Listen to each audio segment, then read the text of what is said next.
Hi, it's just us and you, and we're very excited because we're going to share something with you that's very personal and very important. We are going to give you art advice that will literally change your lives forever. And look, by no means is it easy to become a successful artist.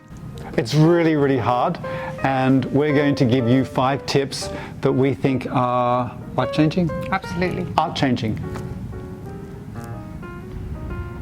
So the first tip that we're going to give you is that you need to be instantly recognizable. That means you need to take something and you need to keep repeating it, don't you, Marc? Yeah, the problem is when we first started out, we were really excited and we were painting and we were drawing, and we took our work to a gallery. And what did the gallerists say? Look, they just said, look, this is great, but we can't really get the essence of who you are or which direction you're going in. Yeah, which was a bit devastating for us at the time. But then we realized something, and here's like the real nugget of like inspiration. When you think of someone like Jeff Koons, what do you think of? I think of the balloon dog. Balloon dogs. When you think of Vincent van Gogh, what do you think of? Sunflowers. Sunflowers. Even with Paul McCartney, what do you think of? Hey Jude. Hey Jude.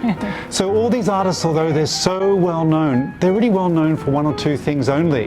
So that's the real key here, is find that one thing and then keep repeating it and repeating it over and over again. So that's what's going to make you recognizable. You're going to be told your work is crap, and you're going to be told a lot of negative things, so handle it like a pro. And look, we've had our fair share of rejection in our times, and it has been tough, hasn't it, Marc? Like, terrible. And in one instance we had Jerry Saltz, who is a major art critic, basically putting us in the bin and calling us the worst artists in the world, and that was tough because we got trolled after that. But we were able to bounce back. How we did that was, it took a bit of time, but we were able to bounce back. And I think now when it happens, we're more resilient, aren't we, Marc? Yeah, and I think the point we learned, and this is like the most important point, is that realize you're making art for the people that collect your art, the people that actually like you. And all those people that don't worry about them. Don't worry about them. Don't worry about them at all, because they're always going to say negative things. The third crucial point is that you need to make a lot of art and be prolific. That's very important, because not only do you learn a lot when you create a lot of art, when you're getting a lot of art out there, it can be seen.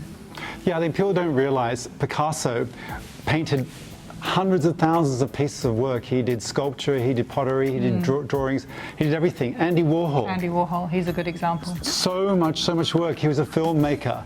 He did his prints, and he made so much of it that everyone saw his work.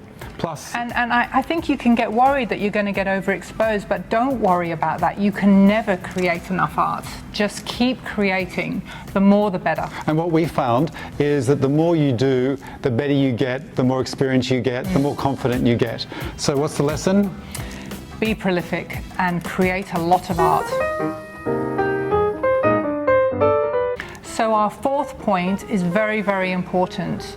You have to love what you do. There is no point getting up in the morning and dreading going to work. In fact, we don't even call it work, do we? No, art is our love, always has been, and it's got to be a passion. You've got to do this because you could not do it. It's in your blood. It's got to be in your blood, and you've got to feel that amazing surge every day to want to get out of bed and to do your job.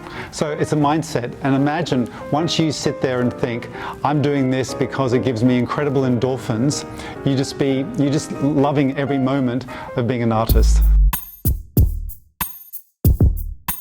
And the final, most important point of all is to get inspired. And getting inspired means finding reference, copying, and getting out there and just feeding your brain with as much as possible. And when you say copying, you mean literally copying. So you can go out there, find a piece of artwork that you love, and then try to replicate that. And what happens is you learn from doing that. You learn the new technique, you learn new color palettes, you learn new styles, don't you? And you know what, Marc and I, we travel a lot and we go and visit art galleries all over the world, and every time we go into those galleries, new channels of our brain get lit up and we learn new things, we feel inspired, we do take reference, we do copy.